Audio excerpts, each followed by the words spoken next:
इस वक्त मैं रायबरेली में हूं और मेरे बगल में पप्पू यादव को देखकर रायबरेली में आप चौंकिएगा मत, क्योंकि पप्पू यादव राहुल गांधी की उम्मीदवारी का समर्थन करने के लिए रायबरेली में कैंप किए हुए हैं। पप्पू यादव जी, आपको क्या लगता है कि आप कल से या परसों से यहाँ पे कैंप किया हुआ आपने? अच्छा, एक बात बताइए, राहुल जी को किसी कैंप की जरूरत है? तो मेरा सौभाग्य है हम सबका कि हम लोग 40 साल बाद रायबरेली और यूपी से एक देश में एक पीएम को देख रहे हैं। ये तो हमें खुशी मिल रही है कि हम लोग देश के डेमोक्रेसी में जो राहुल गांधी जी का जो एक हमेशा, आज नहीं, मैंने कहा कई बार कहा कि जो संघर्ष और जो जिद और जो देश के प्रति, संविधान के प्रति और खास तौर पर गरीबों के प्रति, आम आदमी के प्रति जो आवाज और जो लड़ने की जज्बा और हिम्मत राहुल गांधी जी और प्रियंका जी ने दिखाई है। नरेंद्र मोदी जी 4 जून के बाद कुर्सी से हटेंगे, ये देश छोड़ देंगे। अब लिख लें, ये इंडिया में नहीं रहेंगे, इनको लड़ने की हिम्मत नहीं। ये डरपोक इंसान है। कोई मजबूत आदमी कभी भी ना व्यक्तिगत हमला नहीं करता या हमेशा फ्लैक्चुएट नहीं करता, हमेशा मुद्दे नहीं बदलते। ये हर दिन मुद्दे बदलते हैं, कभी कुत्ता, कभी बिल्ली, कभी भैंस, कभी पाकिस्तान, कभी मुसलमान, कभी हिंदू, कभी आरक्षण, तो कभी कुछ, कभी अदानी, कभी अंबानी। एक बात पे नहीं रहे।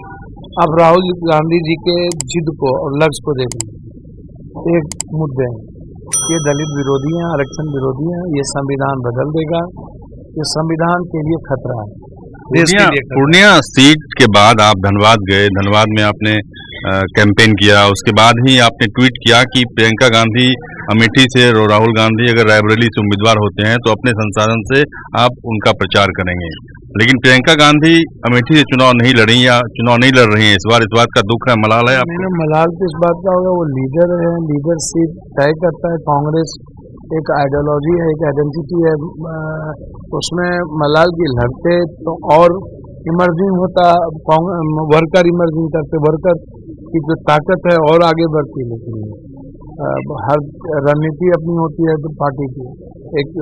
एक बड़ा देश में एक स्वाभाविक चेहरा, राहुल जी अभी कहीं लड़ रहे हैं, वायनाड भी लड़ रहे हैं, और उत्तर प्रदेश को एक नेतृत्व की जरूरत थी जहाँ राहुल जी लड़ रहे हैं।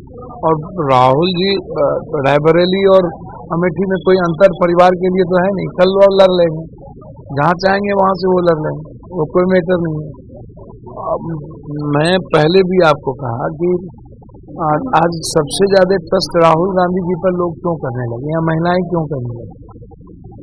आज इस देश में एंटी मोदी वोट क्यों पड़ रहा है? कल मोदी पक्ष में वोट था, आज मोदी विरोध में वोट है। चाहे युवा हो, चाहे किसान हो, चाहे मजदूर वर्ग हो, चाहे महिलाएं हो, आप उठा के देखिए क्यों नहीं पड़े। आप महिलाओं की महंगाई पर आप चले जाइए, 160, 120, 130, 140, कुछ भी 90% जो महिलाएं हैं जिसके पास 1 बीघा से नीचे जमीन है, कट्ठे में, धूर में, जो बटेदार है, दिहाड़ी मजदूर है, बंधुआ मजदूर है, जिसके पास 6,000 रुपया पर कैपिटा इनकम, 8,000 रुपया नहीं है। जो हम इकोनॉमी बढ़ाने पर बात नहीं करते हैं, लगभग 98% लोगों के पास लैपटॉप और कंप्यूटर नहीं है, 96-94% के पास व्हीकल नहीं है, व्हीकल है भी तो EMI पर है, वो परेशान है। जिसके पास गैस सिलेंडर नहीं है तो 1,400 रुपया नहीं है, तो आप उसको जाके, अब जैसे ODF की बात इन्होंने की, अब चलो तो दलित आदिवासी के घर में कहाँ ODF, में पूर्णिया बिहार ले चलता हूँ, 70%, 65, 70, 80% ODF नहीं है। आज भी बाथरूम जाते हैं रोड पर। इन्होंने क्या किया है? मैं पहले भी कहा कि आजाद हिंदुस्तान के बाद बहुत बेहतरीन तरीके से इन्होंने जनता को आवास हिंदू मुसलमान में और धर्म में उलझा के रखा। आप कोई एक यूपी में जितना फैक्ट्री है, जितनी चीजें हैं, ये देन किसकी है? 16 साल ये रहे, 6 साल अटल जी रहे और 10 साल ये रहे। 16 साल में एक फैक्ट्री लगी नहीं, एक फैक्ट्री चली गई। कितना पूंजी निवेश हुआ यूपी में? बिहार में तो 0 हुआ, यूपी में कितना हुआ? आप उठा के देख लो, कितना इंफ्रास्ट्रक्चर पर खर्चा हुआ। आप हर चीजों को हिंदू मुसलमान करते हो, तो राहुल गांधी जी ने एक विश्वास पैदा किया है। मुझको लगता है कि राहुल जी और अखिलेश यादव जी की जो एक विश्वास के साथ, जिस विश्वसनीयता के साथ अखिलेश जी ने भी जो आज टिकट दिए हैं सामाजिक आधार पर, आप उसको भी उठा के देखिए, फायदा मिलेगा रायबरेली में। आप उठा के देखिए ना भाई कांग्रेस को आज अखिलेश यादव जी 17 सीट ही लड़ रही हो, फिर भी आगे राहुल गांधी जी को सामने में रखते हैं। वो कह रहे हैं ना कि राहुल गांधी जी हमारे नेता हैं और मजबूती के साथ राहुल गांधी जी आज अखिलेश जी की लीडरशिप को ताकत दे रहे हैं ना। तो दोनों अखिलेश यादव जी और राहुल गांधी जी बिल्कुल क्लियरिटी है। और जिस तरीके से अखिलेश ने टिकट दिया है सामाजिक आधार पर, आप उठा करके देख लीजिए, आपको पता चल जाएगा कि चाहे वो तेजस्वी ने, भैया मैं पहले भी मैंने कहा कि मैं वहां पर आपको आज भी कह रहा हूं कि राहुल गांधी जी प्रियंका गांधी जी को आगे रख करके ही आप चुनाव लड़ सकते हैं।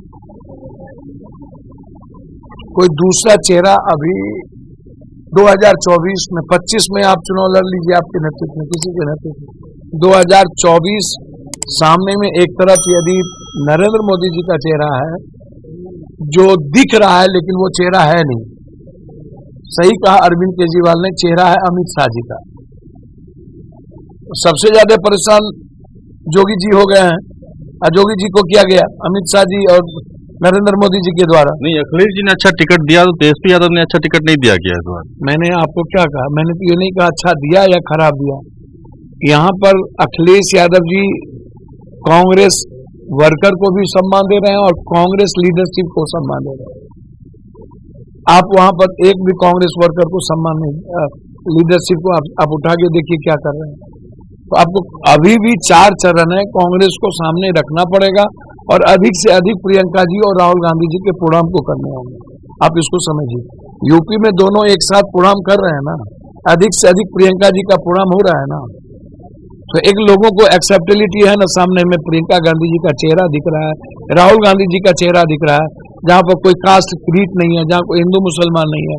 आपको वहां भी आपको 2024 में आपको रखना, आप 25 में आपका जब चुनाव होगा तो आप रहिए ना अपना चेहरा, जिसको चेहरा बनाना, उसमें मेरा कोई मतलब नहीं है। लेकिन 2024 में आपको अभी भी 3 चरण में बिहार में प्रियंका गांधी जी और राहुल गांधी जी को आप नहीं ले जाएंगे तो जिसका नुकसान होगा। जिस तरीके से हम चाहते हैं कि बिहार को और मजबूती के साथ वहां पर बीजेपी कमजोर हो, वो प्रॉब्लम क्रिएट हो सकता है। एक आखिरी सवाल कि आप पूर्णिया के चुनाव खत्म होने के बाद आपने धनबाद में प्रचार किया, आप फिर रायबरेली आए हैं। पूर्णिया सीट को लेकर आप कितने आश्वस्त हैं? क्या पूर्णिया की सीट आपकी निकल गई, जीत मिल गई आपको? अपने मियाँ मिट्ठू बन जाए, हम ज्योतिष हैं, हमको कोनो ऊपर से चुनाव के बाद तो सभी प्रत्याशी आकलन करते हैं, आपने भी आकलन किया होगा ना? अब हम इतना जानते हैं, दुनिया में हमसे ज्यादा ब्लेसिंग और हमसे ज्यादा ट्रस्ट किसी पर नहीं हो सकता। ये आप इतने जान लीजिए, ब्लेसिंग भी हमें मिली, इंडिया का ना ब्लेसिंग मिला। आपका ब्लेसिंग था या नहीं? इनका ब्लेसिंग था या नहीं? आप दोनों पूर्णिया से हो, या देश में कहीं हॉट सीट पूर्णिया थी ना, बयानाट का चुनाव हो रहा था, पूर्णिया को आप दिखा रहे थे, तो इसमें मतलब क्या था? काय का पूर्णिया दिखा रहे थे? भर चुनाव पूर्णिया क्यों दिखाते रहे? सब पूर्णिया क्यों गए? एक आखिरी सवाल, ब्लेसिंग हमें मिली ना। बिल्कुल बिल्कुल, एक आशीर्वाद मिला। एक आखिरी सवाल की राहुल गांधी वायनाड के बाद रायबरेली से चुनाव लड़ रहे हैं, दोनों सीटें जीतने के बाद आपकी व्यक्तिगत इच्छा क्या होगी कि कौन सी सीटें वो रखें अपने पास? अच्छा एक बात बताइए, हमको तो ऐसी बात, आप इतने बड़े लीडर से जहां पर हो, और जो आज भी कहावत में बार बार बताऊं कि ऊंट बची हो जाए तो गधा से ऊंचा हो, आज भी कांग्रेस की तुलना नहीं की जा सकती है बीजेपी से।